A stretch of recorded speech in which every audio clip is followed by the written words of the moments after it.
guess we should go ahead and get started. Folks other than at downtown will notice a blue screen. That's because the folks at downtown are still working on getting video up. They can see us, however, and they can hear us. And in that vein, let's go ahead and do the sound check, Chuck. So, can you hear us at Poly?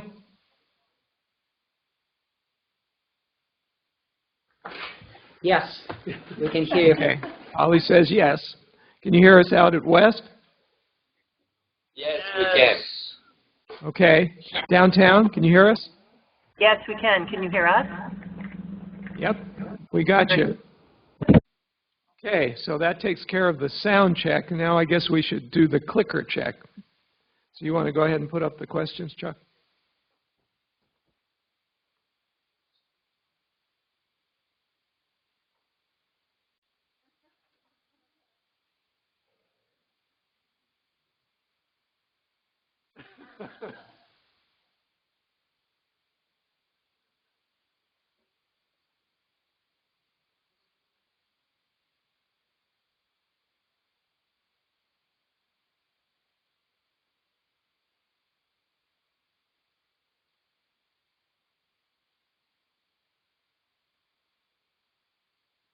I think everybody can figure this one out, so I hope you vote.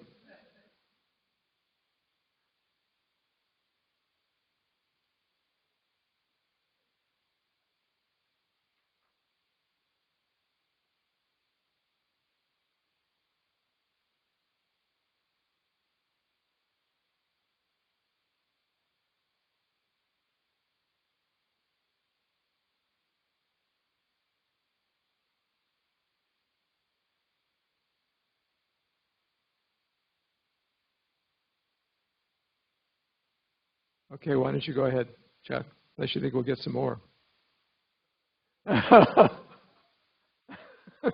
Well, we have a few people who are have their own opinions about this.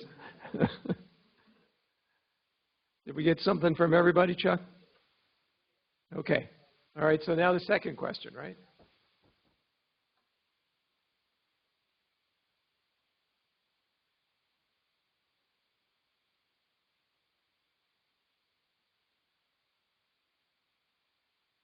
For those of you who may not know, RFC is request for consultation.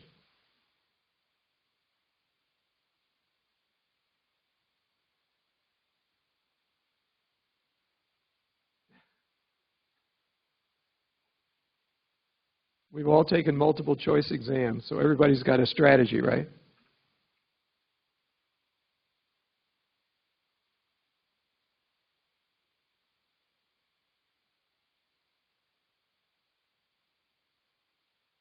Okay, that's fine. Yeah, go ahead. Oh, that's pretty good. The right answer is 48.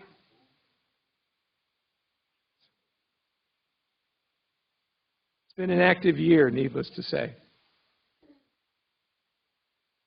Okay, before I start the regular meeting, I want to let everybody know that Dr. Crow is planning to be here at 4. He has a meeting downtown that he had to be at, but he's asked everybody to expect him around 4. After he speaks, Lev Gornick, the new Chief Information Officer, wants to say a few words about a number of things. I think we all end up with systems issues, so we probably should listen to him as well. Okay, since Dr. Crow is going to be delayed, we're going to do the committee reports first. And this is year end, so I've asked each of the committees to spend a couple of minutes talking to you about what's been done. And the first person up is Jim Moore, who is heading the... Arnie?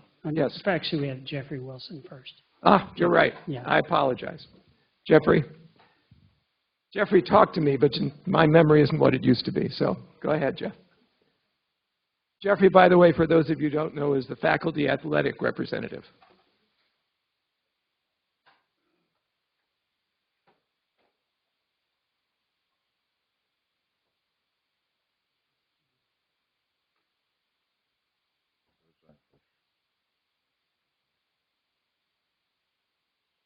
Good evening, or good afternoon, or whatever time of the day it is downtown.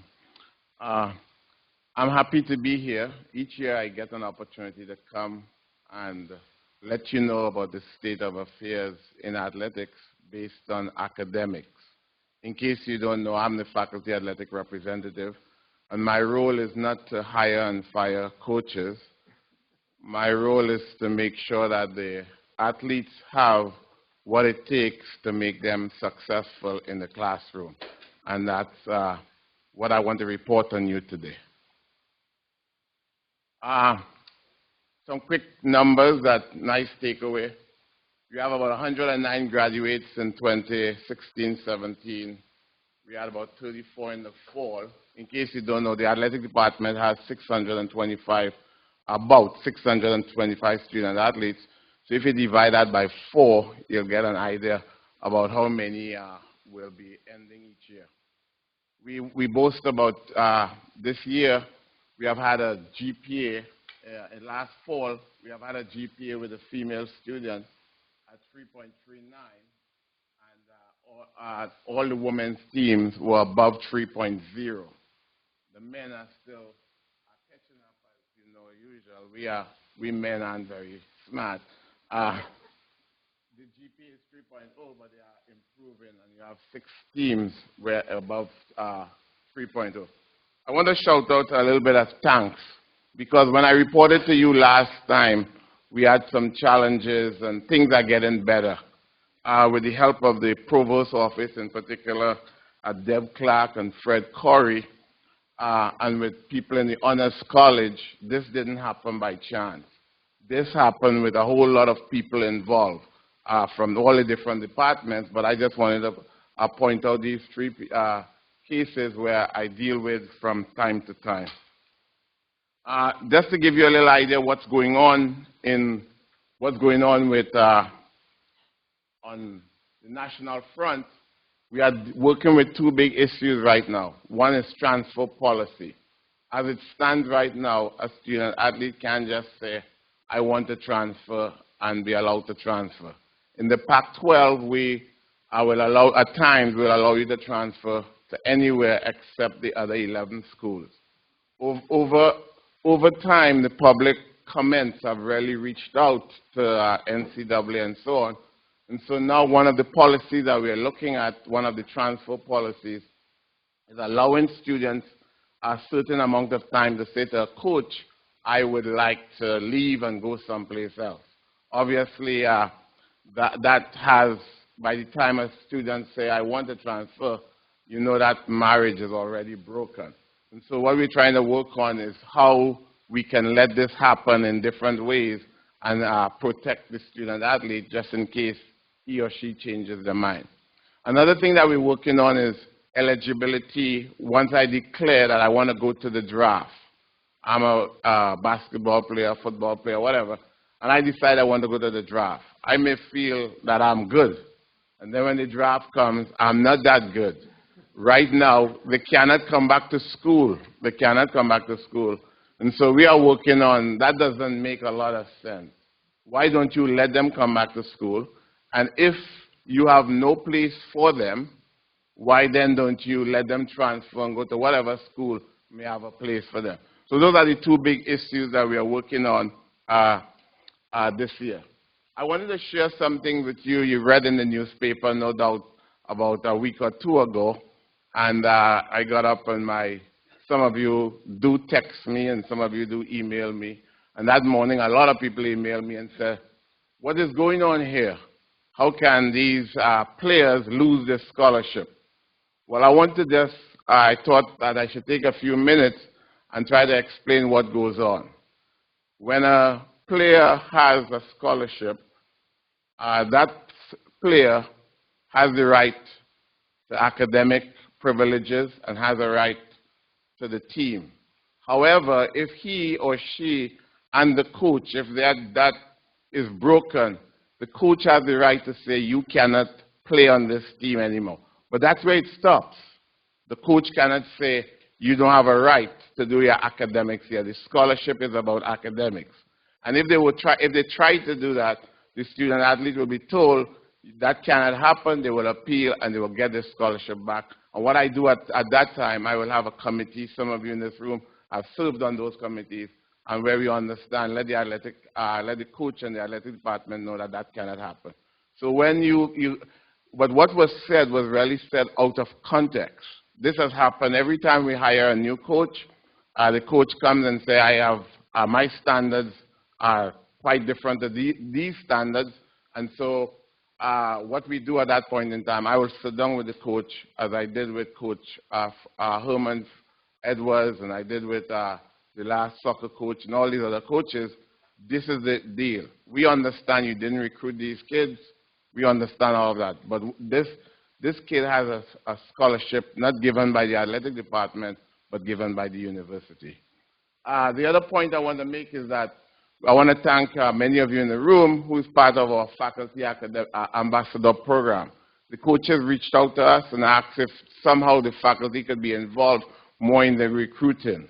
And so that has really worked well. You would see, again, I don't do anything with coaching, but you will, if you look at the profiles coming in basketball and in football in particular, this fall, you will be really pleased all around. How do the female and male sports, how they do in Title IX? Title IX is something that we continue to work on. When I go to a coach or when I talk to the AD, Ray, I do not talk about money. I only talk about the facilities for the student athletes, whether it's as far as academics are concerned, whether it's mental health, whatever the situation is.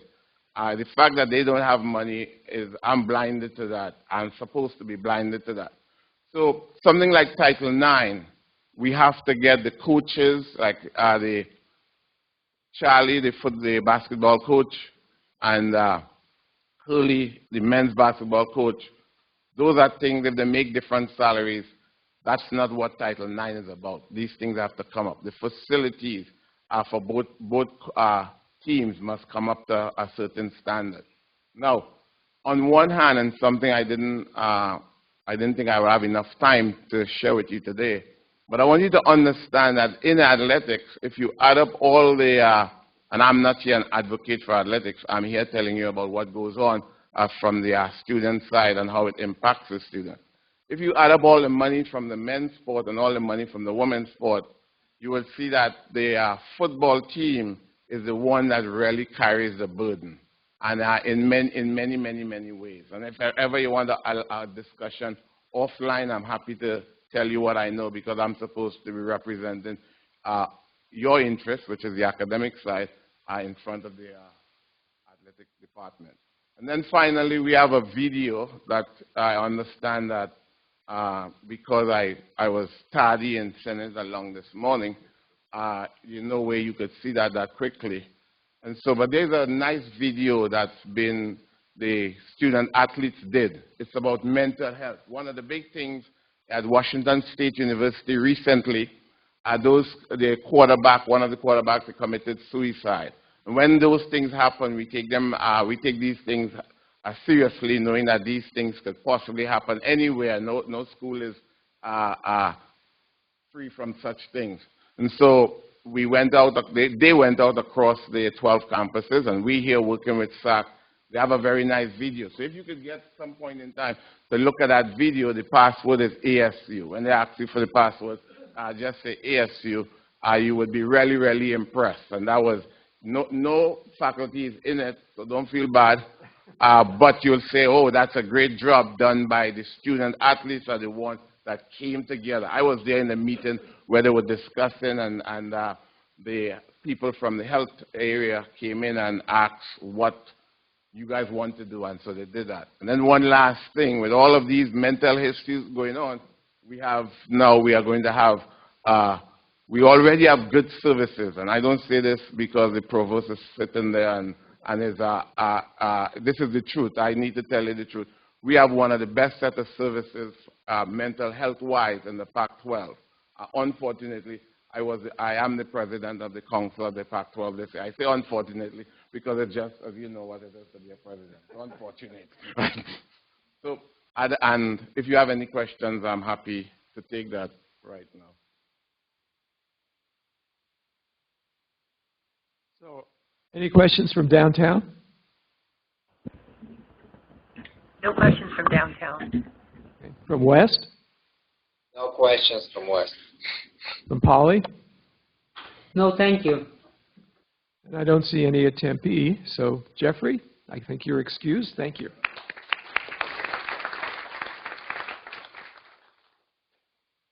Jeffrey's done a terrific job over the years. He's a statistician, so quantification has become part of the deal here. Anyway. Okay, now I'd like to ask Jim Moore to come up and talk about Online Education Task Force, how far we've gotten.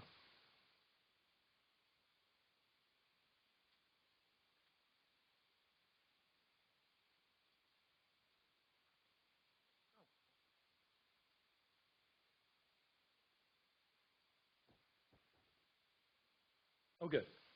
Okay. Online Education Task Force, I gave, I believe, a preliminary report earlier this spring. I just wanted to review some of the things from the preliminary report, tell you where we're at and what we still have to do. So the charge that we had, there was a study done about 8 years ago, 2010. We're supposed to update that previous study, look at the breadth of online education at ASU. So obviously this is something that's changed a lot. The terminology is something that we're still getting used to because it seems to vary from department and college to college. We're looking at both total immersion, which are what we would normally consider the students we walked by coming here today, the ground students, versus the digital immersion students. So we're looking at ASU Online, those that are purely in an online environment for ASU, and classes that are half online, half in the classroom, students that take some classes in the classroom and some I-courses or other terminologies online. We're going to look at what resources are available for online education. So we're back to online, meaning pretty much anything that's electronically mediated. The survey that I'm going to talk about is the next point there. We're supposed to look at the faculty and administrative opinions as to the strengths, weaknesses, concerns that we've got. And then the committee looking at the result of the survey, at the result of talking to people in different areas. We're going to make some recommendations. We were charged with getting that done today. We're not going to get it done today. We're still working on it. We're going to come back and present probably a final one in October or November. But we got some preliminary results, which I think will be interesting to look at. So what have we done? We've had a couple meetings and a survey, pretty big survey that we've got. Again, just the terminology, the range, defining what to look at was pretty big. We sent the survey out to all the members of the Senate. We were asked, all the senators, to forward it to everybody within your department. There was a reminder done after a week or two. So hopefully it would get out to everybody. We got back a little bit less than 500 surveys, about 460. I looked at ASU's website, said we've got 3,400 faculty. I've seen all kinds of numbers there, but since this was on ASU's website, we got a response of about 14%. So I think for the kind of audience that we're talking about, I thought that was a pretty good response, the 14% that we saw. So let's see results of notes. I'm going to compare two questions that are kind of on the opposite sides of the issue. Which policies and practices are holding you back? And I don't think the first two are going to be a big surprise, but it's a confirmation that we thought. Class size seems to be an issue, and maybe corresponding to class size in some senses, the short terms that we've got. We've got the session A and B, 7.5 weeks, and the concern there, what's expressed in a lot of the results or responses, and these were open dialogue boxes where people could type in, was the time to grade, the time to give students feedback was something that we really would have to rush for. Now, I know traditionally we've done similar things in summer school. I remember summer session used to be 5 weeks long. Now it's 6 weeks long. So we've done things in a shorter session, but at least during the fall and spring when we've got the 7.5 week, it seems like some of the classes are running at twice the speed of others, and it's hard to kind of, for both I think faculty and students, to go back and forth. So the short terms seem to be an issue along with the class size. Another one that popped up was a lack of consistent access to technologies. I know that I personally teach some I courses, and then I also teach some where the I and the O are combined. I have access to more technology when it's an I-O combined than when I'm just doing the I course by itself. So what technologies can we have? Where's it paid for? Who knows about it? Lack of access, whether it's knowledge or funding or whether it's tied to a specific type of class or student, that seemed to be a concern. Training and support, I know a lot of it's offered. Some of it might be the scheduling. Some of it might be clarification or just getting the word out, but that also was something that people asked about. Last point here of things that could be a policy or practice that's holding us back was incentives to update and redevelop courses. There's a lot of, obviously, upfront work and effort putting into developing a class before it launches. It's very front-loaded versus, maybe what's going on now with a lot of term papers and final exams, back-loaded with a lot of grading that we do. A lot of front-loading needs to be done. It's not something necessarily want to do. There's often maybe an incentive to create the first time, but never to really update significantly. So that was a concern. Now, if we look at the flip side, what practices and policies, in question 19, do you find to be helpful? People like the autonomy and freedom to develop. This was mentioned by several people. Support and resources from Ed+. So the fact that we do have people focused on a certain area of online education that we can kind of go to seemed to be a very helpful thing that we could look at. And the last point here I've got on question 19 was that the college and departmental support. And this varied from college to college. There's some colleges where within the college or within the departments within the college, there's a good bit of support or institutional knowledge, and it's easy to find out what's going on or to get help or assistance and to plan and so on. This was not true on a uniform basis throughout the university. So some colleges said, we've got that. We weren't hearing it elsewhere. So it's kind of patchy on who's got the resources to do a little bit. And some of that's going to be size. Some of it's going to be money out there. Some final thoughts. This was question 26, kind of the last one. What are some of your final thoughts that we've got here? A most common one goes back to that point I talked about, was that the 7.5-week framework inhibited learning and reduced quality. So the ability to give feedback to the students or the turnaround time for grading, or just sometimes you need to think and reflect on content to kind of make the connections that happen during a little bit of the downtime. And rushing things through might not always work. Increasing class size threatens learning was a point that popped up by many of the faculty members. And people expressed a perception that there's a perception that the university values quantity over quality out there. So this was something that we'd heard from people. Let's see. Confusion about funding models. So both within the departments, with faculty getting funding software that might be necessary, there is confusion about the funding out there also. Okay. What's next? We've got a lot of data that we're looking at, certainly with the qualitative data that we have. You all had an opportunity to see the survey or to take the survey.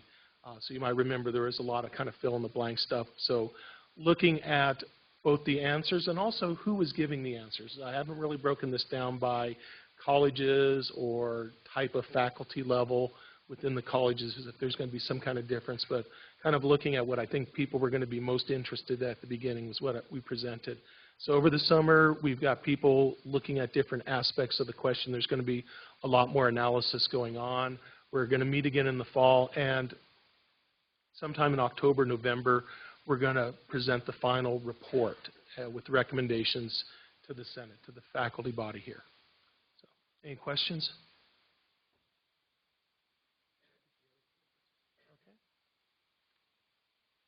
Questions from downtown? No questions from downtown, thank you. Okay.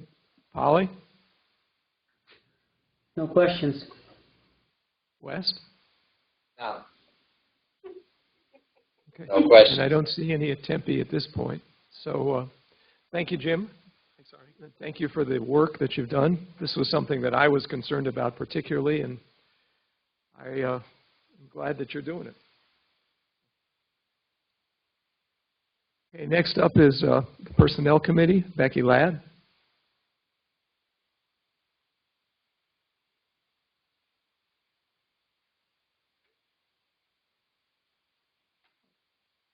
First, I'll just say that the annual report will be coming out within a day or two. So what I want to just do is just give you the kind of topics that we looked at. So if you want more information, let you know that that's where you would go to the annual review.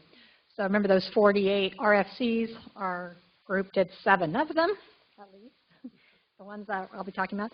2 of them are now closed. So we looked into the threshold for receiving health benefits, and it was just decided that this is a decision that's made at the state level, and there's not much we can do about that. The other one is the faculty concerns with the academic calendar. Vice Provost Clark has explained to me how this is just kind of an anomaly year, and that if we have any conflicts going forward, we should just address those to our chairs. But that maybe next fall. It won't start quite so early. And then there are 5 that we're keeping open, that even though we've made a lot of progress on, we just still want to follow through. So for instance, Dave Wells is chairing our NTE issues subcommittee, and so he'll have a separate report for that. Unit bylaws will just kind of carry forward to next year. Maybe they'll be doing a template possibility. The parental leave when both parents are ASU employees is just still on the table. So really nothing moving there, but just kind of keep it open for follow-up.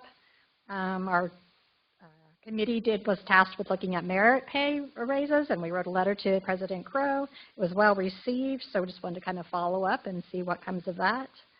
And finally, we looked at the dependent documentation when the name, when your name is different from your dependents, and the letter is being drafted by Kevin Salcido and Vice Provost Clark to the Arizona Department of Administration asking for relief from that documentation requirement.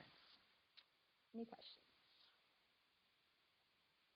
Are we taking questions? I hope so.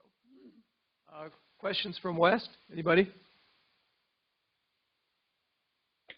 No, no questions. Okay. Polly? No questions. It's an interesting day, right? Okay. Day before finals. Anyway, downtown? No questions. Okay, and I don't see any at Tempe. Thank you, Becky. It's been an interesting year. I will tell you that if I were sticking around for another year, I'd be especially concerned about the dependent different names, because I got into that today. Had to find our marriage certificate. That was an interesting problem. But anyway. Okay. Student Faculty Policy Committee, Dan?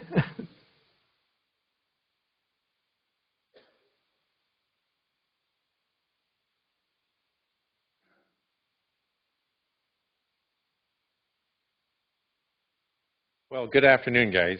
I've had the honor and the privilege to work with 13 others in the Student Faculty Policy Committee. I thought we're quite active and helpful in moving some of our programs and our requests for consultations forward. We had quite a number of them this year. I thought rather than going through all of them and so forth, the report, I think, is posted now. I think it's posted, so you can certainly see the posted and some of the details. But I thought I'd hit on a couple of them that I think we're particularly proud of. We had 2 of them get passed by the Senate this past March, and so now we will be trying to help with the Provost's office in implementing those going forward. One was the inclusion of Title IX requirements that we're generally asked to do anyway in our syllabi, and then the other was some recommendations or some suggestions for us to put into through the syllabus policy again, with some recommendations for us to try to keep some of our materials out of Course Hero and other public sites, some recommended wording that the Provost's office and legal counsel had given us to include in that. So that got approved last time. The other one was that got approved was a review of policies governing the assignment of graders according to class size and so forth. And again, that got approved. That was not almost a unanimous vote, and we'll work with the Provost's office to help implement that next year. A couple of other items that we're pretty proud of. This is one that we've been working on for a couple of years, but the math department that's out there, thank you guys. On Friday, February 23rd, 2018, we implemented an online proctoring service for the incoming freshman math placement exam. And so I think that will help quite a number of us in our programs and our students, quite frankly. get into the right courses that they need to start their career with. The other was we're working with the Provost. It's largely been working with Arnie, and Arnie's been talking to Provost Searle about the summer school schedule. And so nothing's happening to the summer school schedule this year, but we're hoping in the 2019 summer school session we can go from a standard 5-day week to maybe a 4-day week. And I think there's some strong support for that. So we're pretty encouraged by that. Right, and so forth. And then I think a number of faculty that I work with would be much more agreeable to doing summer school classes under that schedule. It's a little easier for us to port them over from the regular semester classes because it'd be the same periods, and maybe we can save a little bit of air conditioning bill and a little bit of driving and emissions and so forth. We're working on a one that has to carry on the next year. We've got quite a bit of work to do. I've got some meetings set up with some of the vice provosts and so forth. We're trying to come up with a policy to help students who are continuously enrolling and withdrawing from classes and so forth. We're trying to gather some data for this too to see how big a problem it really is. In engineering school, it's kind of a big problem. I suspect it is elsewhere. So we're going to try to work with the provost office and enrollment administration organizations to try to help us determine how big this problem is, and if there's something we can do to help these kids, maybe get them into a program that they're more capable of succeeding in, or maybe find a way to get them to complete the classes that they enroll, withdraw. We've all kind of seen this, so we're trying to help the kids through that problem. And then the final one is we're trying to find a way to at least get online for the online class. I teach a lot of online classes. We're not trying to enforce the ASU policy for ID cards, but at least get their photos put on the enrollment site so that we can verify who's taking the exams. And so we're going to try to work that one again with the folks next year. And like I said, there's several others that we worked on, but those are kind of highlights for us. Thank you. So, any questions for Dan from downtown? No questions from downtown. From Polly? No questions. West? No questions. And no one's coming to the microphone here. So thank you, Dan, very much. Thank you. Next up, we'll have a little summary from Thurman Lockhart of University Services and Faculty Facilities.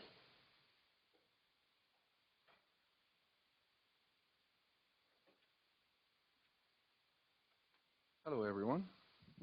All right. As you know, last month we talked about the work that is being carried out by our committee, and one of the important issues that came up was the campus lactation rooms availability as well as the accessibility. And as of last week, University Academic Council has approved the recommendation and is going forward to Morgan Olson on that one. So I think, and then we'll loop back and inform you further what goes on there. We are also working on the dark zone, not only just regular parking lot, but dark zone in general.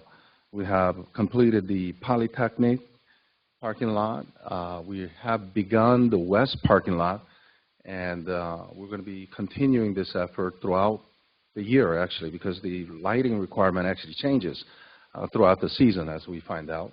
So we will really need to actually assess it over a whole year to really look at, find out really what's going on. So we'll continue this effort.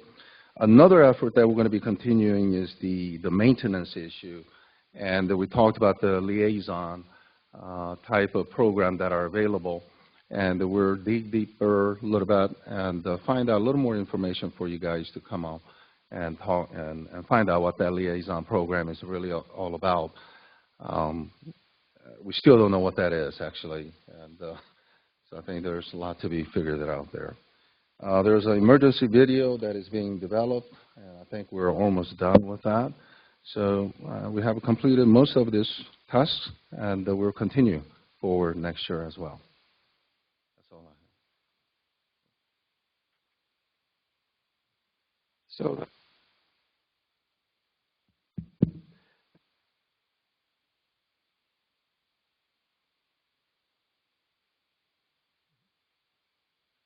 Can we start with West? Any questions out there, Stefan? No questions. Thank you. Polly? No, thank you. Downtown? No questions. Thank you. Okay, and seeing none at Tempe at this point. Thanks.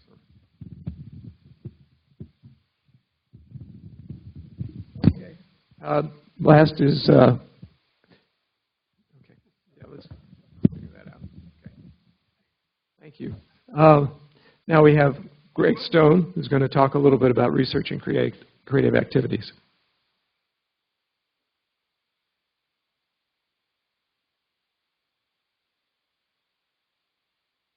Good afternoon. We on the Research and Creative Activities Committee have been continued working on a couple of lines of work, a couple of topics. The first is research computing. There's been some advances made there.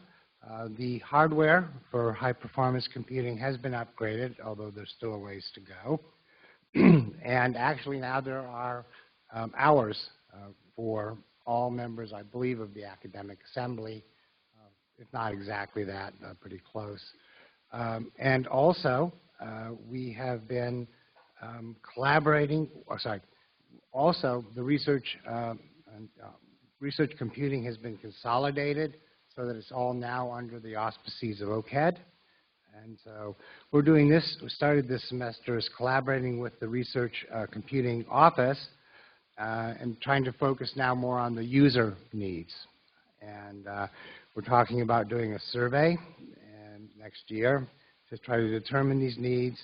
And the Office of Research Computing is very anxious to provide the best possible computing resources for the university.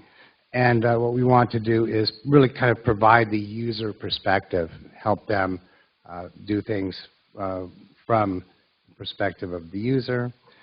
We also have been promoting open science practices, especially open access. And we now have, as of last year, an open access repository in the library. What we want to do this year is work on helping, getting a proposal for ASU to establish a fund that would help with open access publishing fees. And this is sort of a new phenomena within research, and a lot of people are not yet sort of in position with grants and such to cover that. A number of different universities have begun doing this. In particular, U of A has established, got to keep up with them, right? But U of A does have a model, and we'll be looking at several different models and proposing that ASU provide some sort of support for open access publishing. Finally, I'd just like to mention that this is our first year as a standing committee of the Senate, and so we've really been establishing a new relationship with OCAD. I feel that we have a really good working relationship now with OCAD, and hopefully that will continue going forward. Any questions?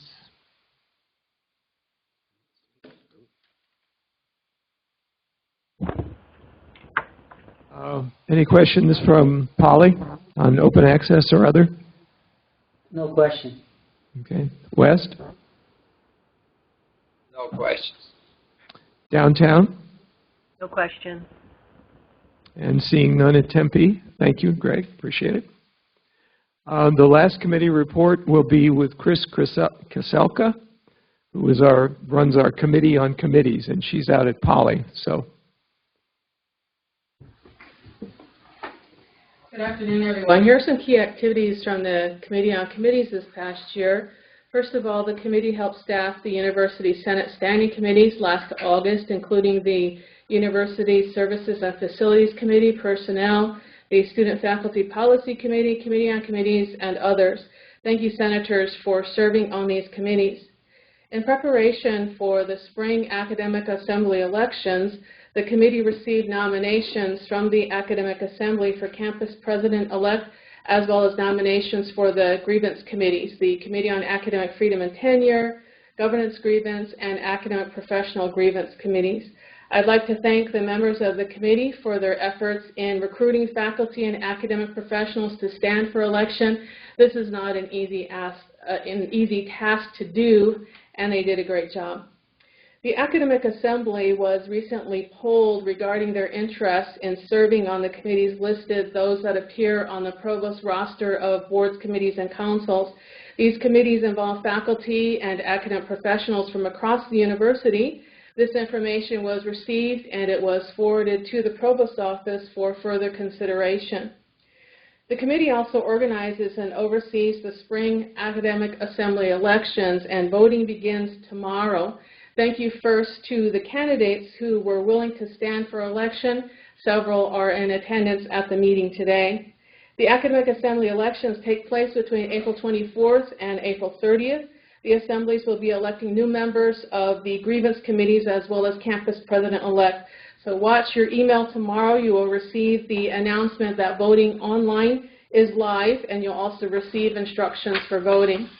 So there are people who support the work of the committee, such as Chuck Barbie, Pamela Hoyle, and the University Technology Office. These folks help the year run smoothly. Thank you all, and thank you especially to the members of the Committee on Committees for their contributions. Thank you very much. And thank you, Chris. Let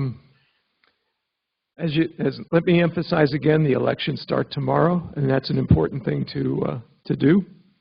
So let's do that. I see Dr. Crow has come in, and if he'd like to speak, I think we'll give him the floor.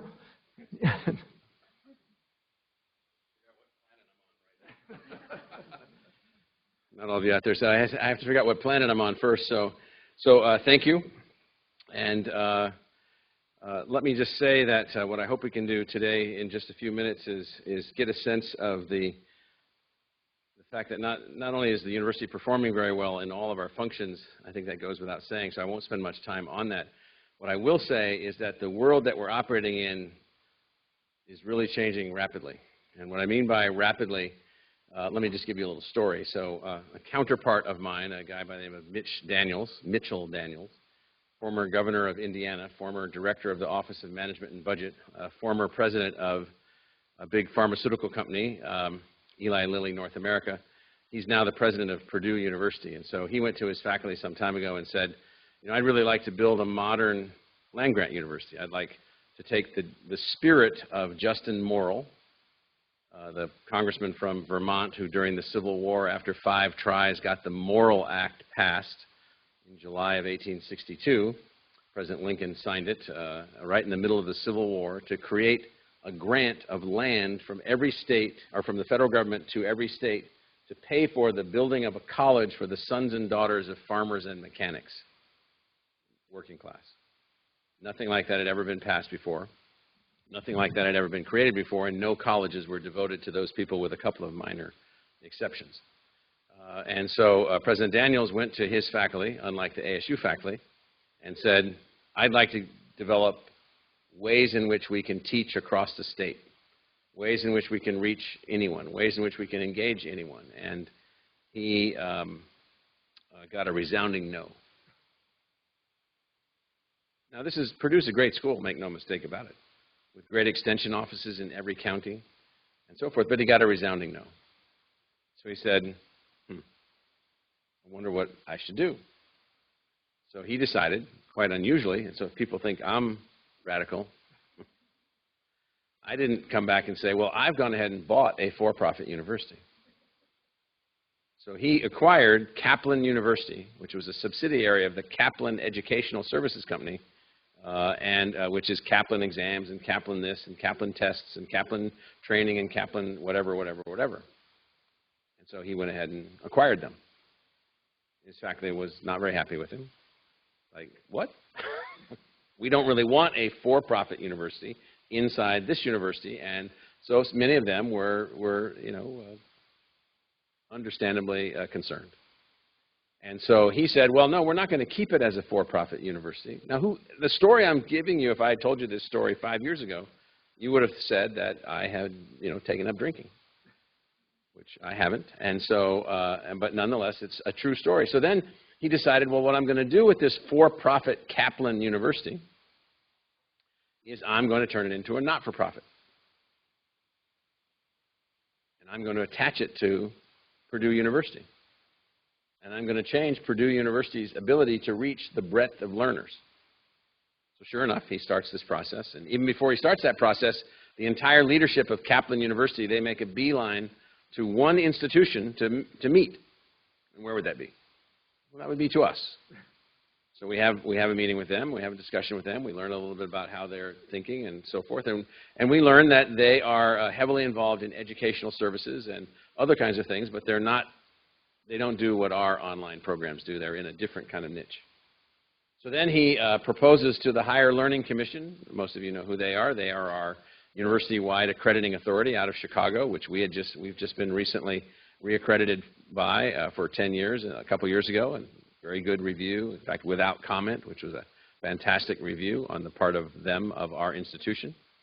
And so he said, I'm going to go up to HLC and I'm going to get Kaplan reaccredited as a not-for-profit entity and then attach it to Purdue as a part of the overall Purdue accreditation. You're following me here now, right? Now, none of the faculty in Kaplan are Purdue faculty. Well, they are now, but they weren't then. And so the Purdue faculty said no. So they actually went to the Higher Learning Commission and said, no, you shouldn't do this. You shouldn't accredit them. Well, they were accredited. And now they're not Kaplan University anymore. They're Purdue University, called Purdue Global. They're out there, and I've seen now, I travel all over the country all the time. I see their ads now everywhere. So they're up and running, advancing the Kaplan curriculum under the Purdue name to advance a broader agenda for all of us. Now, the reason I give you this story is that none of this was the case 12 months ago. None of this was the case 12 months ago. It's completely the case now. I won't tell you the little deal, by the way. So the way that Kaplan has to work, the way that the Kaplan deal works for Purdue is that they have to generate a certain amount of revenue back to a service providing company that's connected to Kaplan Educational Services, Inc., who we also work with on certain projects. And if they don't meet that, I think, what's the fee, Mark? $1.2 billion? $1.2 billion. Well, luckily for you all, we don't have $1.2 billion. So we have done no such deals. And we have no such commitments to anyone, so nor would we. But what we do have is we have a creative, dynamic, engaged faculty enhanced by and empowered by a fantastic technology and instructional design team that now is allowing us to reach 32,000 online degree seekers who are slightly less than 1%, or 1/10 of 1%, slightly less than 1/10 of 1% of those people that went to college in the United States that never graduated. I think that's a worthy undertaking, and I think most of you do also, and I think from the faculty that I talk to, they believe in that. But we're doing this with our content, our faculty, our departments, our schools, our degree programs, and I think that's what I hope will continue to be our hallmark. Our ability to make these things happen with the faculty that we have, the students that we have that are working with us, and so forth. And so the reason for giving you this story is not so much the interesting details about President Daniels, but really, again, yet another indicator of the rate of change. Purdue University, which is among the most conservative of all of the land-grant universities in the country, has now transformed itself instantly. Now, another thing, so along the way, Michigan State University, another university that we know very well because Purdue University and Michigan State University are both members of the University Innovation Alliance. So like us, they were heavily funded by the MasterCard Foundation to produce new future leaders for Africa. So between 6 American universities and 4 or 5 Canadian universities, we were charged with the assignment of producing literally thousands of future leaders for Africa. And we've been bringing in these students. One of them won a Rhodes Scholarship from ASU last year, a kid from Zimbabwe. He's won this Rhodes Scholarship from Zimbabwe by being a student here at ASU. He was in engineering. Fantastic outcome. Well, the entire Michigan State program was eliminated by the MasterCard Foundation because of matters related to the issues associated with the discipline within their institution relative to the mistreatment of girls by an athletic trainer involved with the institution. That now it comes out that people were basically aware that some of these things were going on and actions were not taken. One person, one trainer. Big deal by every measure. And so the world that we live in is instantaneous. The world that we live in is changing. The world that we live in, the entire institution can be affected and impacted by the act of one person acting in an inappropriate, in this case, deviant way. One person. And so these are things, I'm trying to give you a sense that the fact that whatever world we grew up in, you know, I started college in 1973. I had a pencil. I had folders. I sold my slide rule because they were handing out this thing to kids that were showing up at Iowa State in August of 1973, Texas Instrument calculators.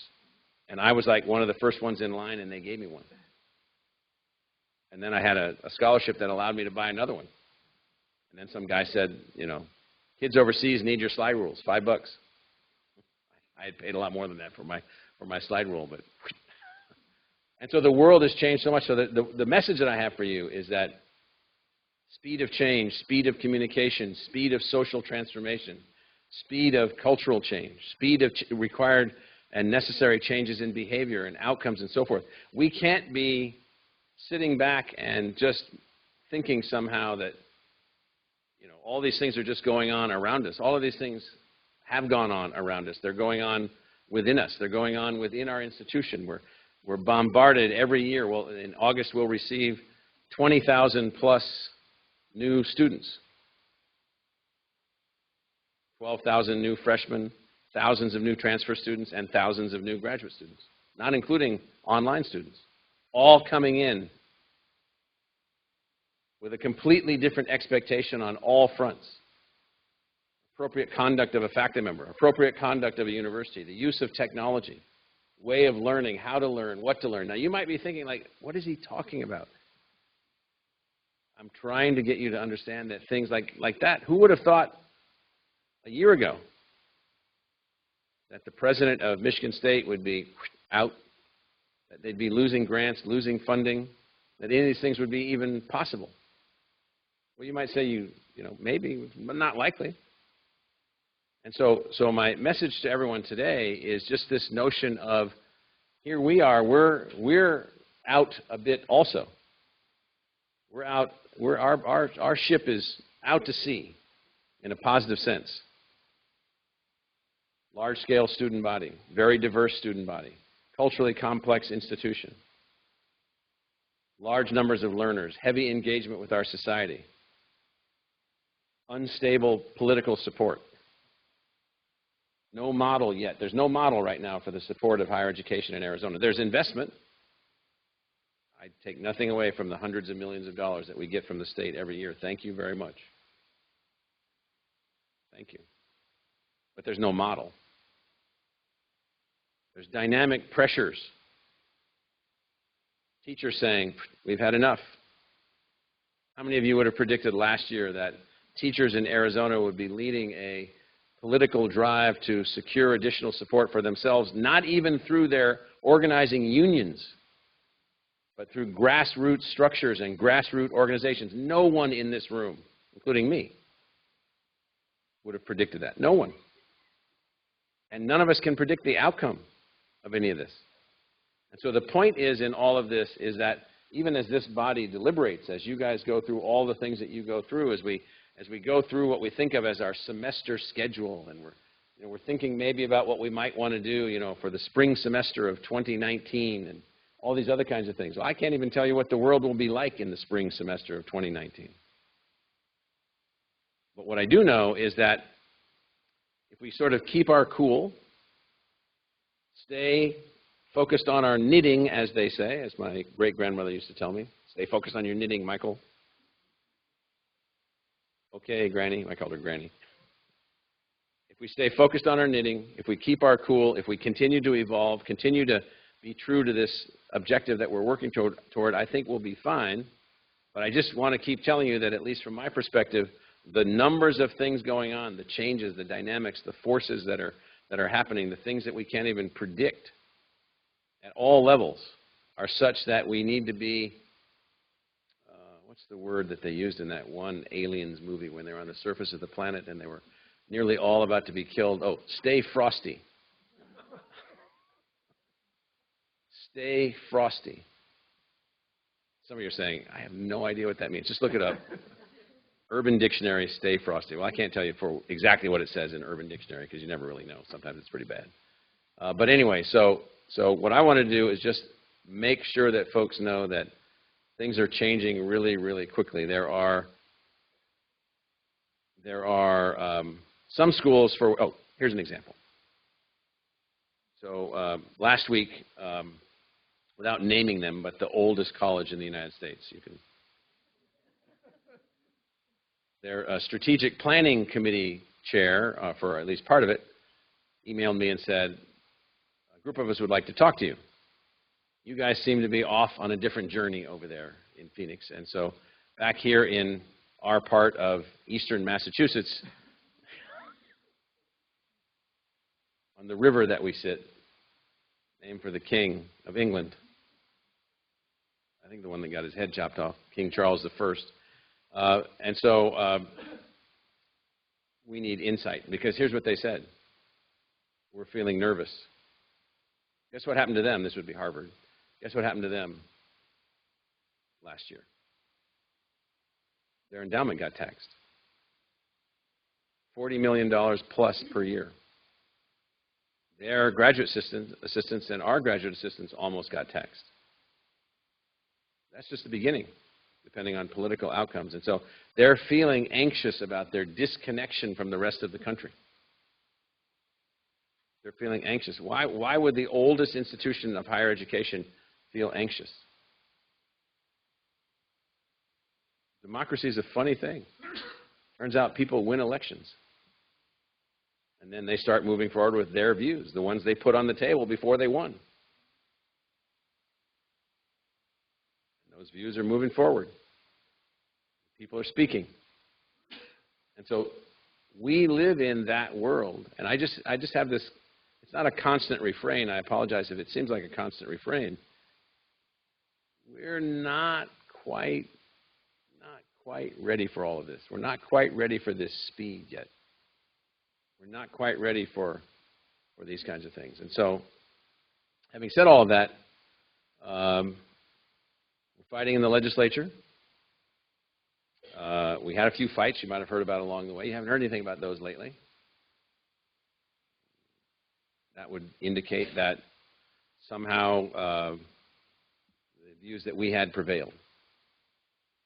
This was on taxing the universities. This was on other kinds of things that were going on, changing our legal status, changing this, changing that. We prevailed. But there's still other issues, whether or not they're going to invest in us any additional resources in the middle of all kinds of every kind of financial complexity that you can imagine. So there's some chance that there could be multiple ballot initiatives within the next 72 hours that are projected forward as ways to fund education. And in Arizona right now, except with some members, we're not considered education. We're considered an institution that seems to be able to solve its own problems. So that's the bad side of what we've been able to do. You don't need any money. And so our argument back to them is, forget us, forget the university, focus on the students. Fund them. And we just delivered a 0% tuition increase for our in-state students. No class fees, no program fees, no differential tuition, no tuition increase. And we're not doing that to be humorous. We're not doing that because it's easy. It turns out that is an unbelievable challenge for us. We're trying to do that to say something to the people of Arizona.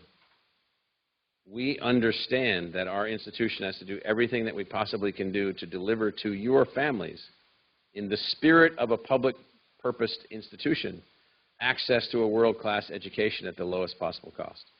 even though you are sending people to the legislature who are not interested in investing in the institution. Now, you might say, as people have said to me, often while I'm walking along wondering who they are talking to me at the airport, you might say, well, why do you do stupid things like that? Just raise the tuition. Force the legislature into action. So we have consistently never taken the path of using the people as a pawn in a political equation. In other states, they have. Not admitting students after admitted, not permitting students to come to the universities after they're admitted because the legislature didn't fund their slots, sending them packing. We've never done that, nor will we do that, at least while I'm here. I just think that's not appropriate. And so I do have to report to you, we don't have a worked out deal with the state. We're so weird now as an operating entity that some of them actually think that if they took away all of our funding and taxed us, our performance would go even higher. I assure them that this is not the case, that we actually need their funding to be able to maintain the quality of the environment that we have to move things forward. Now, I'll say one last thing without revealing the details, because Provost Searle will get humor in this. So we recently have been negotiating with a potential candidate, we don't know if they're a candidate yet, against another private institution. And so the package offered in the letter that we have a copy of from the competing institution looks something like this. 9-month salary, what was it, 3 what? 4? Over $400,000. A $500,000 forgivable loan for a dwelling. Another $500,000 matter associated with an existing loan on an existing house. Spousal hire. What was the other elements? Certain number of appointments. Now, so this is a faculty member we would love to have. And his teaching load, or her teaching load, 0. There's no required teaching. Now, we live in a different world. We live in a different world. And what I mean by that is we'd love to have this faculty member, and we may find a way, we may finagle a way to get this faculty member. Not with that offer. But the institutions that so sort of my last point, we're competing in a world against these institutions also for the acquisition of talent, for our operating budget and our operating style and so forth and so on. And so it just gets exceedingly difficult against a private university that can charge $55,000 for tuition per year, et cetera, et cetera, et cetera. In this case, they charge, I think they have, their social work degree is $90,000 online. They charge $90,000 for their social work degree. And people pay it without complaining. So there's another element to the world here, and that is that we have to find a way to compete while being unbelievably efficient to make this all work on the kind of financial structure that we've built within the institution. So, having said all that, more than enough, I think. I'll open up the floor for questions if there's time for questions. There should be time for questions, I'm told, by the president. Other campuses. I'll let you. So, over at West, do you have any questions for President Crow? No questions from West. No questions. Okay. Things can work like that. Polly? Thank you. No questions. Look at that. Downtown?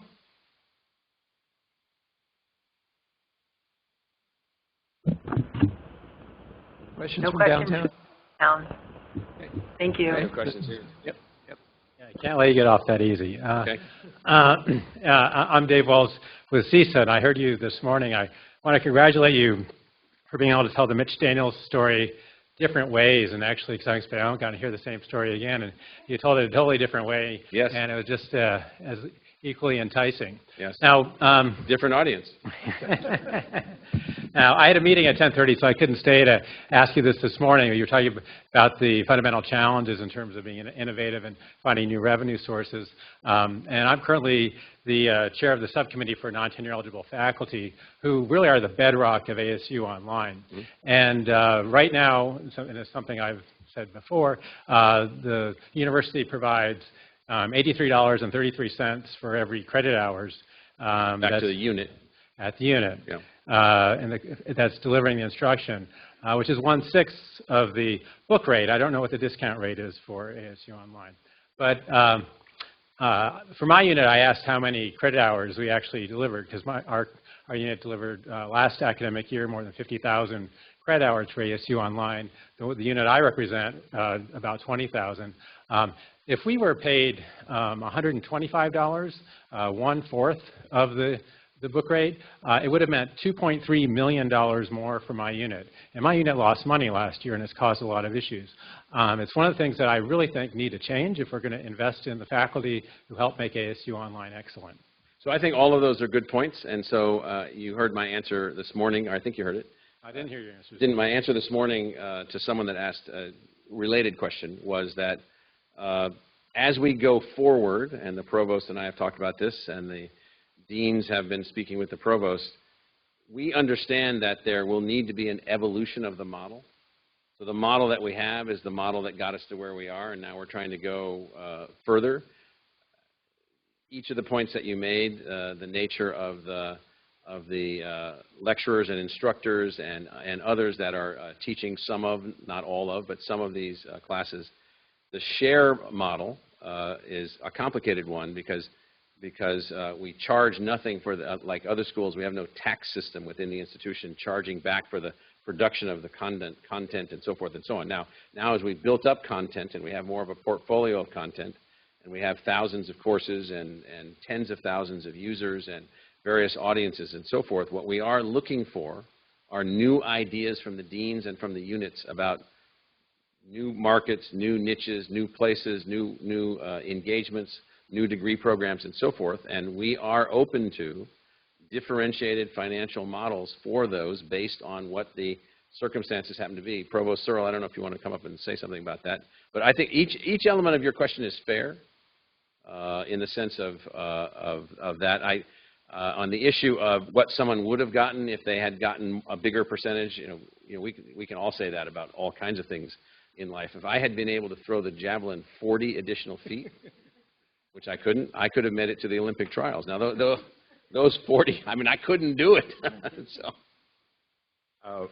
A timely question, actually, because we actually had a meeting about budget, and one of the things we're looking at is expanding or increasing the amount of dollar of value in terms that goes to the unit. I don't think we'll hit your threshold yet, but it's a goal that we aspire to. But we see incremental change coming in terms of our investment for online instruction based on the kind of the threshold we have now, and then for every additional student we add, that we increase the amount of money that comes to the unit. So there's also an incentive associated with it. So we're working toward that. And not just online. I've also asked the provost and others to look at other incentive mechanisms. So right now, give or take, and Mark, you can correct me on this, we have about the same number of on-campus master's students, give or take, maybe the dean knows, last couple of decades, about the same number, meaning it's not a dramatically different set of numbers on campus. Lots of online master's students. And so we think that in a metropolitan area of this size, we could have, if we had the right mix of master's degrees, different types of master's degrees, some master's degrees that were quicker, like they have in some other programs, 12 months, 15 months, and so forth, that we could have more on-campus demand. Well, for those programs, I think that we have thought about, well, maybe we need a completely different financial structure for those, for the units that advance those kinds of degrees. So we are, I don't know, Mark or the dean, if you want to say anything about this particular thing, either of you, about master's degrees on campus, using that as an example. Well, we've been looking at the whole financial structure to figure out other incentives for units. and we haven't kind of finalized that, but master's degree enrollment is one of the things we've done. And one of the things that actually prior to 2015, when I was asked to take on this role, we didn't fund nearly as many master's students as we do now in terms of enrollment growth. So we're now, and we've increased that. We're funding, I think, at $2,000 per student. We're now at $4,000. So there is a tremendous net impact to that's the unit. That's an example of a change in the, in the financial incentive structure. So I'll also say one other thing which goes to your question, and it's a bigger problem than it might appear. And so one of the things that we're realizing now is that we've gone through a phase of intense central budget control and central initiatives, and we need to find a way to move away from that level of intensity and find a way to empower the units more to be, you know, driving out on their own, which will require a different financial model. Now, we can't wreck the financial train that we have right now to get to that, but so we're looking at that also, and we're right in the middle of looking at these models and thinking about them. Now, at other universities, including the university that I came from, the way that they managed all of this was through something that I abhor, which is taxes within the institution. And so while I was at Columbia, the law school paid a 60% tax of all of its revenue to support the arts and sciences faculty and other elements of the university. 60% of all their revenue was taxed for the rest of the university. So they grew their class in the law school large, used a very high tuition number and a very high revenue number to get the number that they needed to run the law school, then used the excess revenue from the law school to then fund other departments like classics or art history or the Italian department or other units that couldn't generate enough money to maintain themselves. And so that kind of financial exchange creates within the university then a lack of willingness to work together because everybody's competing. And so we've avoided that. But we are looking at without taxation. That means when we do buildings, we don't tax. When we do this, we don't tax. When we have building use, we don't tax. We have this one administrative charge that's sort of on all transactions going on. It's modest compared to what most universities, very modest compared to what most universities have. And so you've raised a question at the right moment where we're thinking about all these things. The most important message to give back is that very thoughtful, articulated proposals with market outcomes that derive student engagement and student revenue that might be on a different financial model, we will look at those. And so that's another way to sort of look at this. So thank you for that question. Sorry for the long answer. Hi, I'm LaDawn Haglund from School of Social Transformation.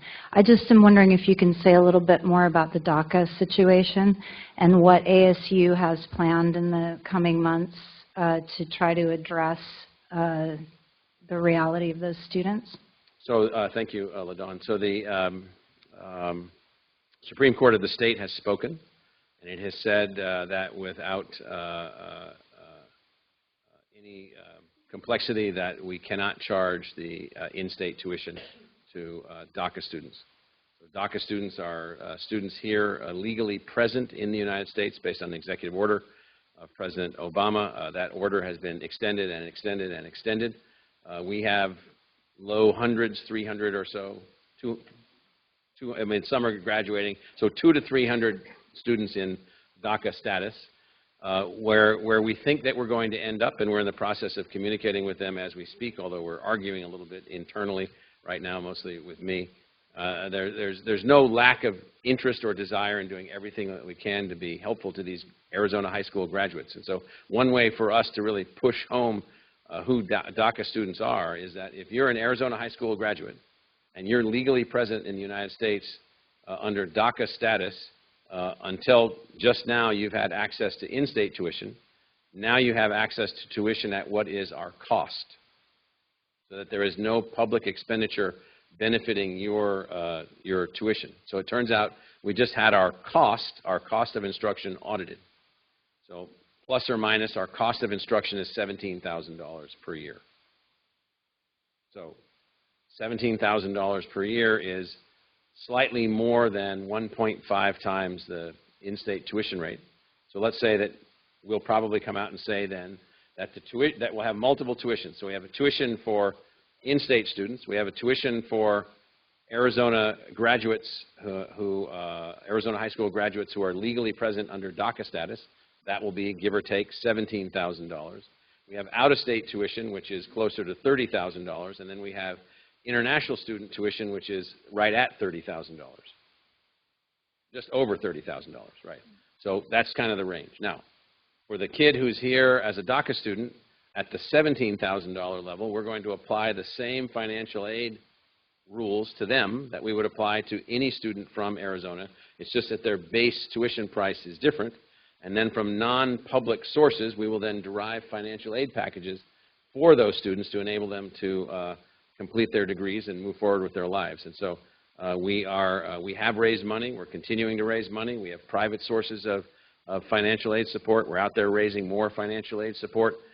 We just got a big chunk of resources that we think we can live off of. We have a partnership with a group in Washington that's helping us with financial aid. We have other national groups that are helping us with financial aid. And so I believe that the students that are here now that are trying to complete will be fine. And the students that are coming in then as freshmen, our most challenging item with them will be communicating with them and getting them to understand the conditions of engagement while coming to the university. Let me also say that Jose Cardenas, who is the university's senior vice president, general counsel, he's a lot more than a general counsel. Believe me, he represents the university on every one of our 501c3 subsidiary boards. He represents us on innumerable matters of policy complexity, both in Washington and here in Arizona. And so we are taking, and he's also actively involved as a very, very capable, distinguished lawyer, helping us to work our way through these things so that we can navigate our way through these things in ways in which our students benefit and graduate. So that's what we're really after. So our commitment remains unchanged. We still support the DREAM Act. We still urge members of Congress to support the DREAM Act. We have a dysfunctional congressional framework right now, very similar to the period right after the collapse of the stock market in 1929. There's been 2 periods of intense dysfunctionality in the American Congress. One is leading up to the Civil War, and the other is just immediately at the outset of the Depression. We're sort of in one of those periods again, and I'm not suggesting they're the same as either of those periods, far from it, but we can't get certain things done that seem obvious. And protecting the interests of Arizona high school graduates, children who are here in Arizona because of the actions of someone else, seems to me to be an easy thing to resolve. At the same time, the Supreme Court has spoken, and we have to follow the rule of law, which we will. Mark or anyone else want to add to that? Okay. So I hope that answers your question. So we're trying to communicate to them as we speak because the semester's coming to an end. I've gotten a few notes from some of the students. We are joint funding some students. We have funding now from the Mexican government. We never had that before. We have funding from other foundations. We never had that before. Other individuals, we have had that, but now we have new individuals. Mark, anything you want to add?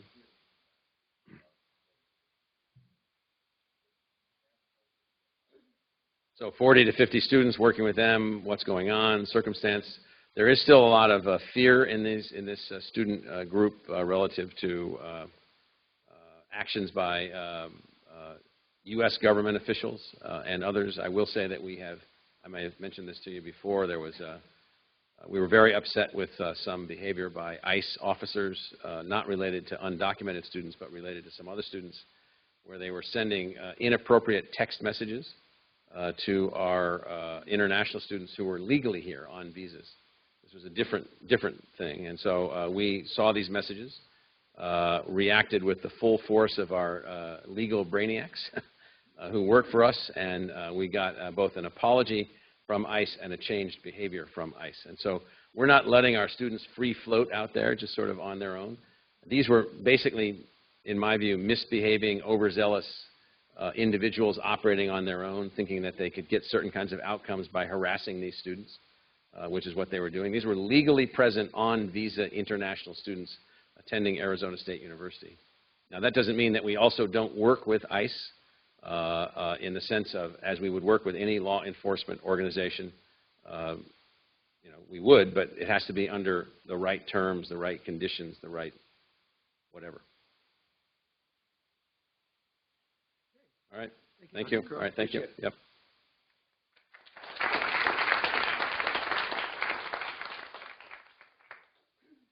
And now I'd like to have Donna Cataldo introduce Lev Gornick, who has a few remarks.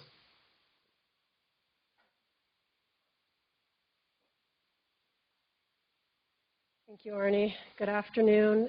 So I have had the pleasure of being one of the faculty representatives for our learning management system. And I know I probably repeated many times that we have not a decision, so finally we do have a decision. So that being said, we have decided to move from Blackboard to Canvas by Instructure.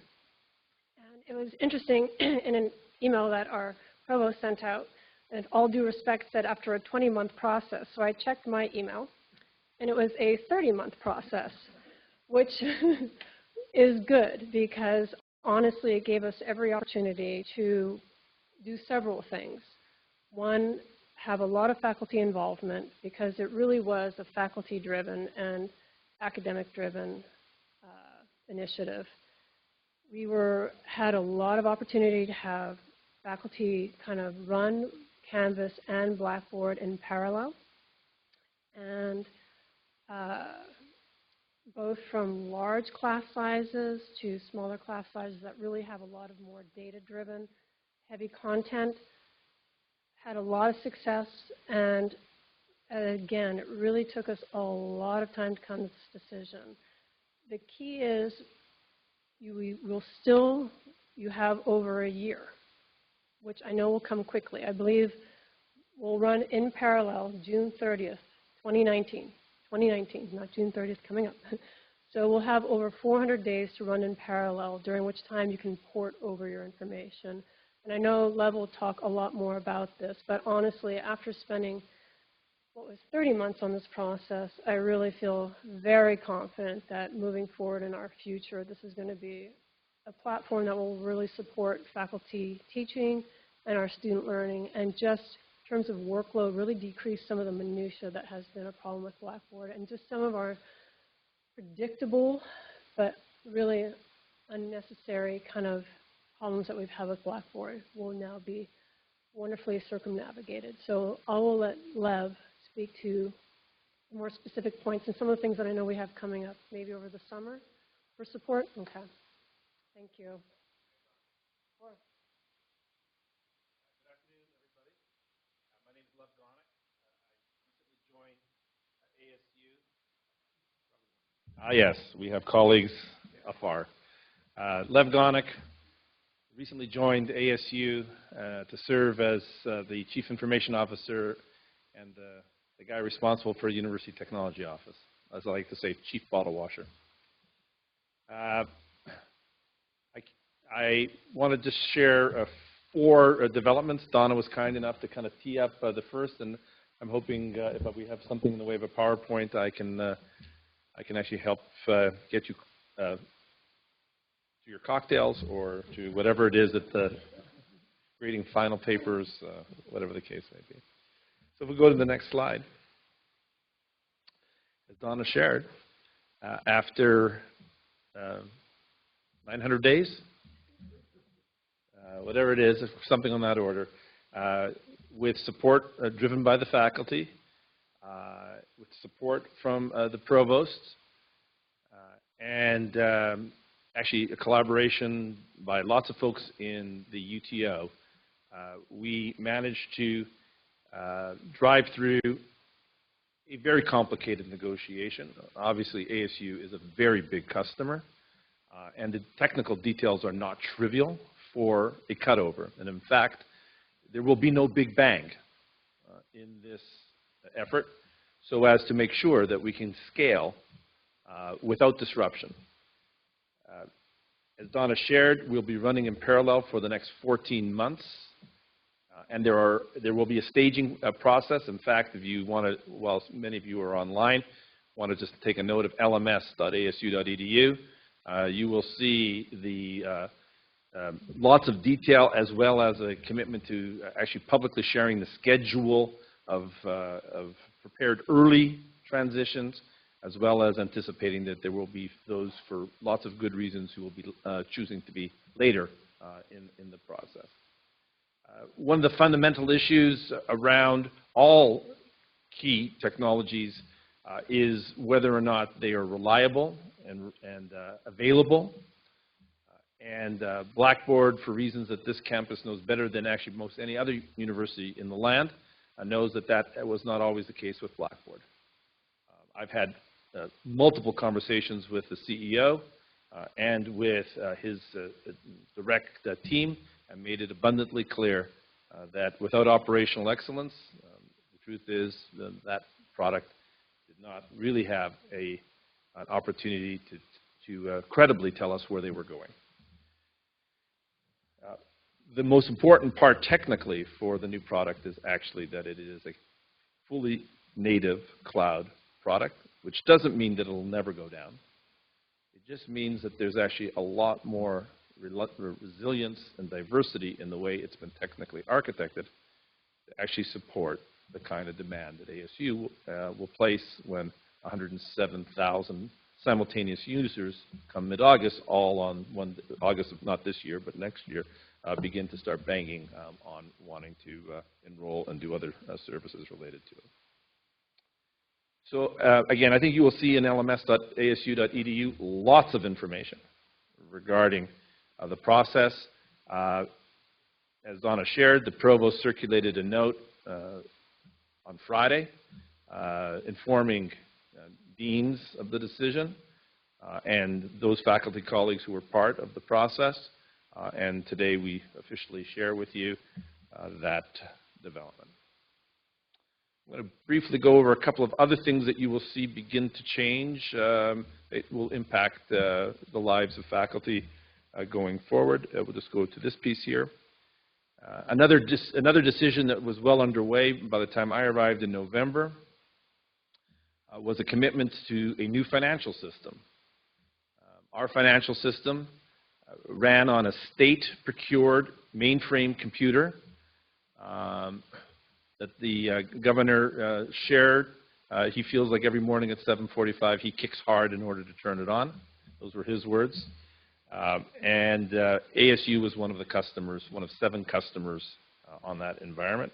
It certainly was not a modern technological infrastructure to support the needs of not only a large organization, but a complex organization. And through a process, again, which is native cloud-based, Workday, which is a product created by the original team that created PeopleSoft before Larry Ellison and Oracle bought them, is our first effort at a completely cloud-enabled service, which will allow for your ability and your administrative colleagues who support your research activities and the activities related to travel and the like to be able to use effectively a completely transparent way of understanding where financial reporting lies, where in fact purchasing lies, where ultimately planning and budget sits in a way that's fully transparent to you as it is basically all the systems that are inward focused to those of us who use them or who are managing and designing them are in the same way are transparent to you, much in the way that you've all and we've all come to expect how UPS works. The moment it gets shipped, we all know what's going on. So too will be our experience here with our FMS environment. Its go live is not 14 months from now. We are in the push, as we like to say in the software business. We say pencils down. There are no more changes going on because we are on a forced march to July 1. And again, if you'd like to see more details related to Workday, please take a look at cfo.asu.edu, FMS as in Financial Management Systems. And it is probably not the last time we'll be taking a look at our administrative systems. Obviously, we have an HR system, and at some point we'll want to take a look at that, a human capital system, and obviously the student system, perhaps at some point in the future as well. the goal for me and my team is to lean into the cloud infrastructure like yesterday, so as to actually be able to reliably provide these services to the campus community and help and allow us to also then innovate with you. If you're interested and you're involved in if you're interested in alpha products that relate to our student success, I'm here to share with you that this fall we will be launching a brand new mobile first app. Think of it as on the pathway to replacing My ASU, which is of course a terminal screen interface with a lot of lipstick on it. We have completely rebuilt the underlying technical infrastructure into what we're calling the Achievement app as it is currently in its alpha release. Literally today you can go to your favorite Android or iPhone app store to download it. A program that is again being championed out of the Provost office in a massive choreography of both campus administrative units as well as student groups, including the presidents of the students' associations, to actually gauge how students would like to interact with the university without us being presumptuous that they would like to sit in front of a big screen and to find a big screen in which to interact with the university. So this is the first time ever that we've embarked on this effort. There are a whole series of new ways that we think students have told us they would like to actually consume things on campus, including working their ways in terms of finding their way around campus. They would like to have notifications pushed to them about key deadlines. There's a survey that we took. Students, first and foremost, want to be reminded when their deadlines are for typically their class-related activities, but also when they have health appointments and other things that are going on. And certainly, they also want to be notified when there are safety issues on campus and the like, and we want to be able to integrate that into a calendar that will literally show up on their iPhone or on their Android device that is separate from their personal calendar, but will be their ASU calendar, which if they choose to, they can actually integrate into one, as many of you do probably by using integration calendaring technology. So if you'd like to download the app, it's up and available right now. It is called the ASU mobile app on the stores. It just launched last Thursday, and so it is in alpha, or I guess we say beta release. So that's something to look forward to in the fall. It will be our full first version 1 release. And finally, correct. Anywhere in the world that you are, anywhere in the world that you have online access, you will be able to expect your students to be able to interact with you and with the university, its library, its learning resources.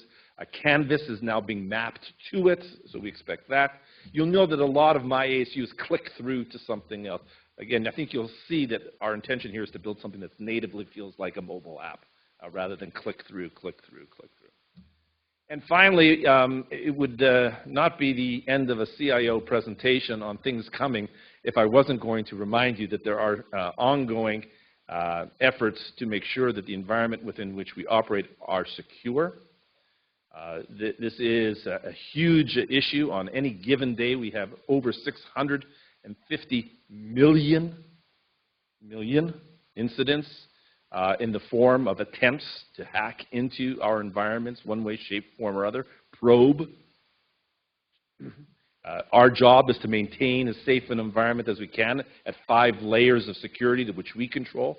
It turns out that there's one layer that you all control, and that's your actual endpoint, your computers and your phones.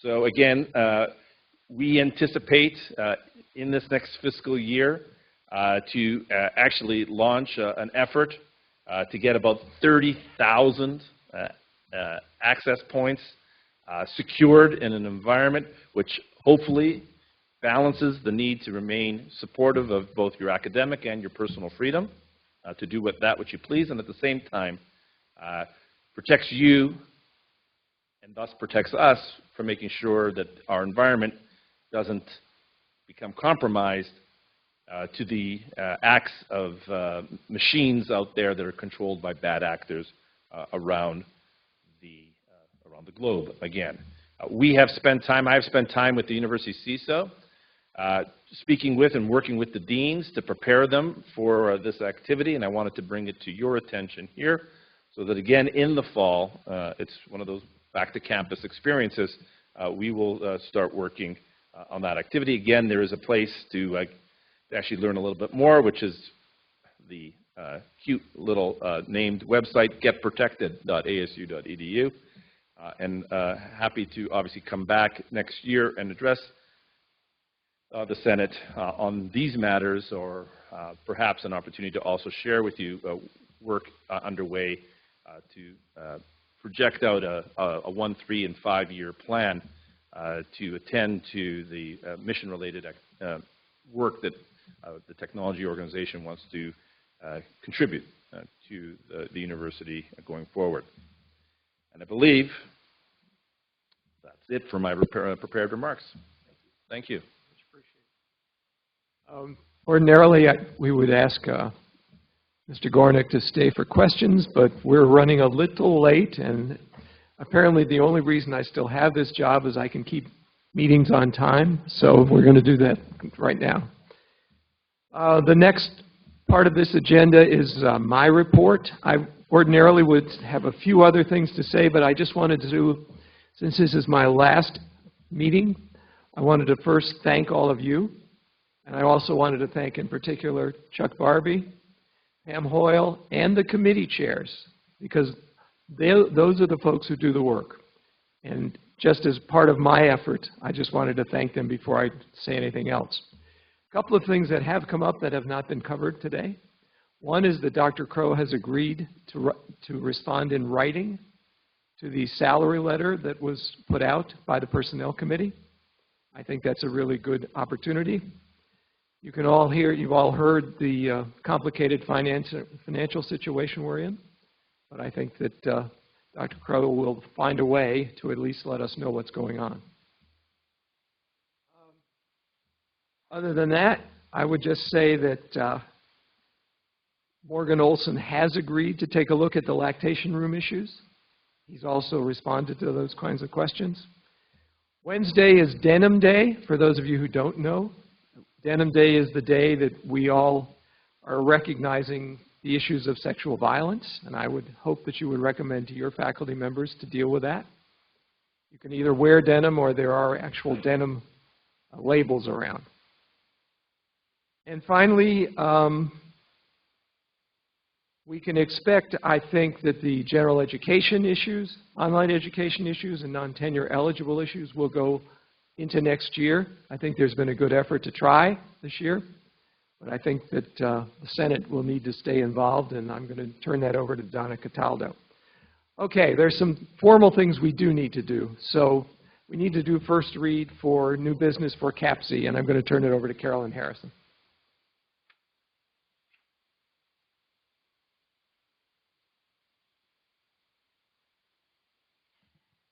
I'm going to try to reach back to when I was in Boston and see how fast I can talk for you.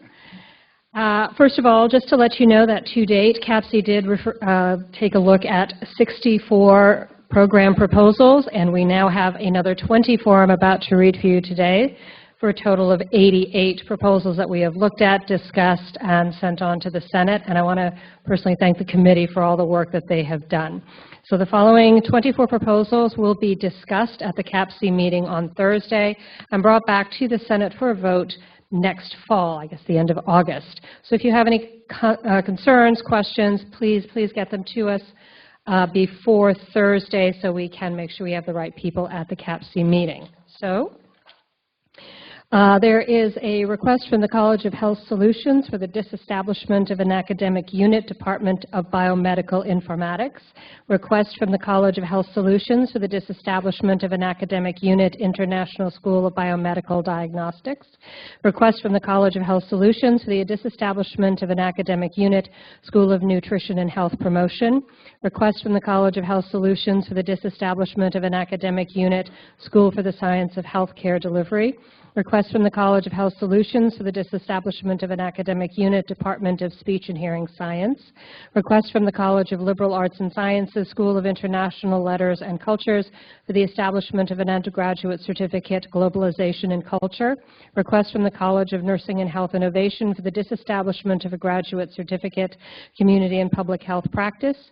Request from the College of Nursing and Health Innovation for the name change of an undergraduate degree from Health Innovation BS to Health Entrepreneurship and Innovation BS. Request from the Walter Cronkite School of Journalism and Mass Communication for the disestablishment of a graduate certificate, Business Journalism. Request from the Mary Lou Fulton Teachers College Division of Teacher Preparation to change the academic organization of an undergraduate degree, BAE in Educational Studies. Thank you, Carolyn. Now, the next thing is a consent agenda for the new courses. That was, I think you can all find that. That is Senate Motion 2018-51. And my first question will be, does anyone have any reason to pull a course off of this consent agenda? And let me go around, starting with downtown. Any courses to come off? We're good, thank you. Okay. Polly? No, thank you. Okay. West? No, thank you. Anybody here want to pull a course off the consent agenda? Okay, with that, Chuck, well, let's go ahead and put it up for a vote.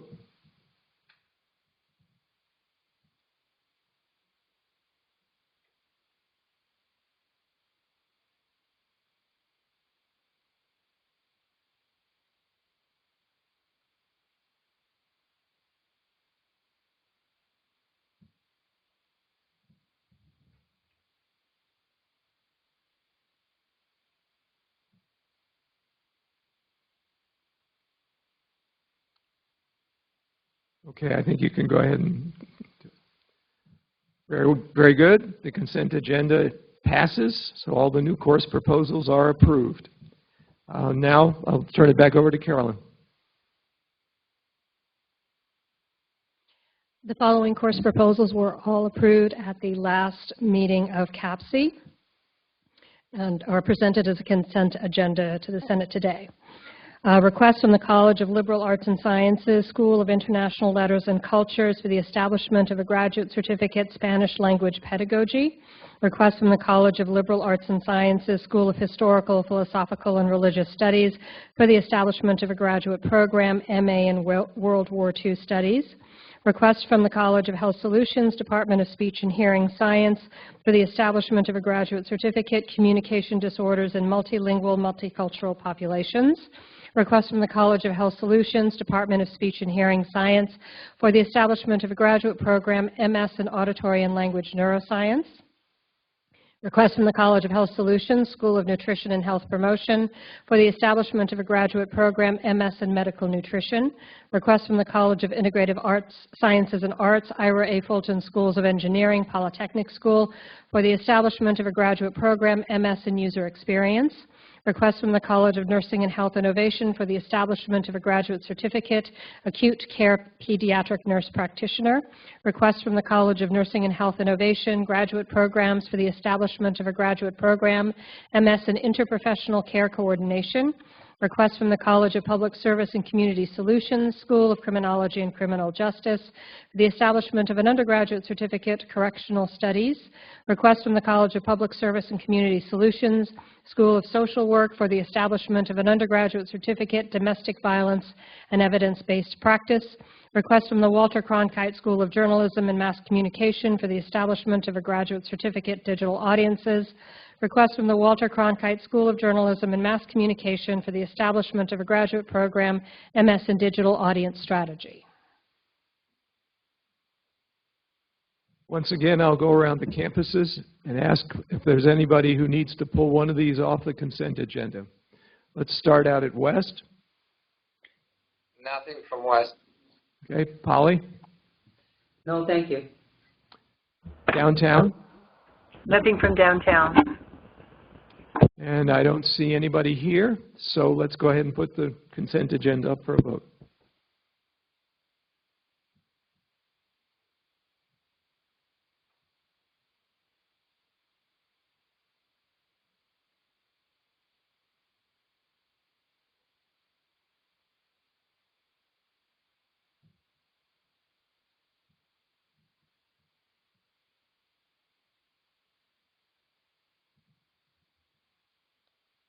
Okay, Chuck, go ahead and close it. Once again, the consent agenda passes. Thank you all very much. All right, we are now down to open forum. If anybody has anything for open forum. I don't see anything. Downtown, do you have anything? Nothing from downtown. West? Actually, yes. I understand we can't have an extended discussion on Canvas right now because it's going to get midnight. But I think there are a couple of really big questions that people want to know the answers of. So one of them is, what is the first semester when people can use Canvas? And the other one is, how easy or how impossible will it be for people to transfer their quizzes and exams from Blackboard onto Canvas because they have invested many hours per person preparing those? Thanks. Donna, do you want to maybe take a couple of those for quickly?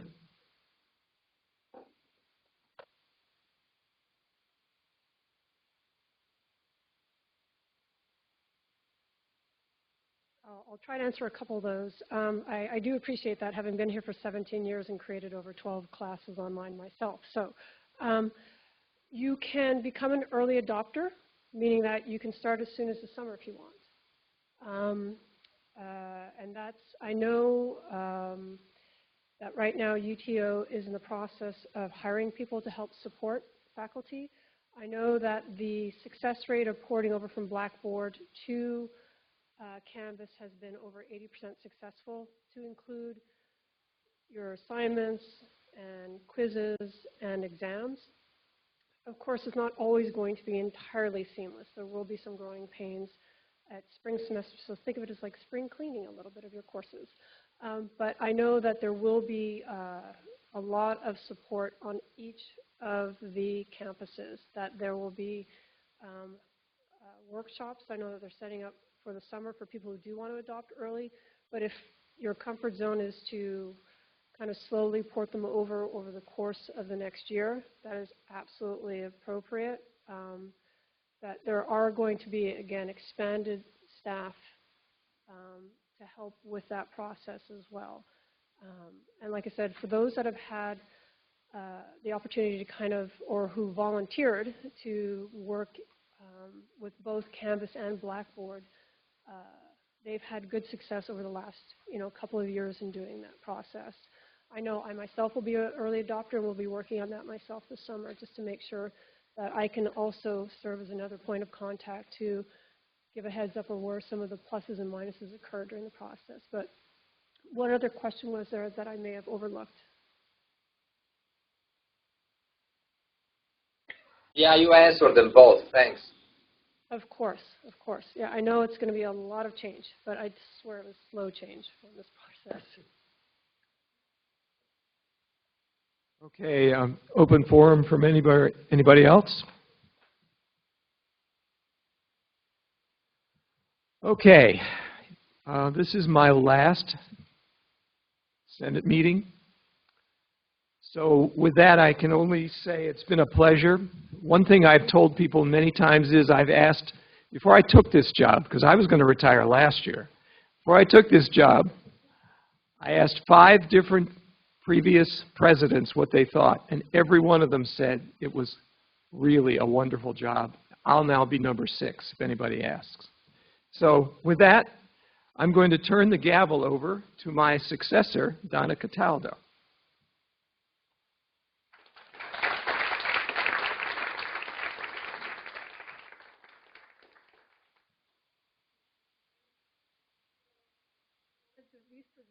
One thing before you leave, and just if you guys will give me just a minute to kind of read. This is in honor of Arnie. Oh, sorry, Arnie. This is in honor of Arnie's hard work, and just if I might read it, this is in recognition of your exemplary integrity, skilled leadership, and compassionate approach towards guiding the University Senate and University Academic Council, and for your dedication to enhancing the prosperity of the faculty through shared governance at Arizona State University. And I sincerely appreciate your mentorship and hope to proceed as in your great steps.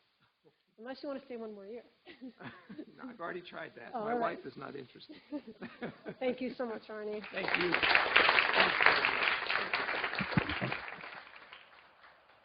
And with that, I will call this meeting adjourned, and good luck with your end of semester week and all of the grading that you have ahead of you. Courage.